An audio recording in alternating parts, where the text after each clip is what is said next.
தமிழ்நாடு மக்களே, உங்களை நினைச்சு எனக்கு பெருமையாவும் சந்தோஷமாவும் இருக்கு.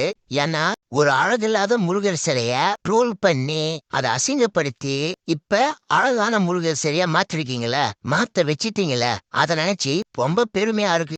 உங்களால ஒரு கடவுள் சிலையே அழகில்லாம இருந்தா அதை ஏத்துக்க முடியலன்னா மனுஷங்களை மட்டும் எப்படி உங்களால ஏத்துக்க முடியும்? அழகில்லாம இருந்தா அனிமல்ஸ் கூட இந்த மாதிரி கேவலமான விஷயத்த பண்ணவே பண்ணாதுங்க. சக விலங்கு அதை துன்புறுத்த வந்தா இந்த விலங்கு துன்புறுத்தும் தவிர சக விலங்கு அழகா இல்லைன்னு சொல்லிட்டு இது ட்ரோல் பண்ணாது, துன்புறுத்தாது, அசிங்கமும் படுத்தாது. அனிமல்ஸுக்கு இருக்கிற ஒரு மெச்சூரிட்டி கூட கேவலம் மனுஷங்களுக்கு இல்ல. இந்த விஷயத்த நிறைய பேரு பெருமையா போட்டிருந்தாங்க. நம்ம ட்ரோல் பண்ணனால இன்னைக்கு முருகசர் அழகா மாறி இருக்குன்னு சொல்லிட்டு இது பெருமைப்பட வேண்டிய விஷயமே கிடையாது. அழகு இல்லாம ஒரு கடவுள் சிலையை கூட நம்மளால ஏத்துக்க முடியலனா இந்த விஷயத்த நினைச்சு நம்ம அசிங்கப்படணும், பெருமைப்படக்கூடாது. இதுதான் என்னோட கருத்து. இந்த வீடியோல உங்களுக்கு மாறுபட்ட கருத்து ஏதாச்சும் இருந்தா கமெண்ட்ல சொல்லுங்க.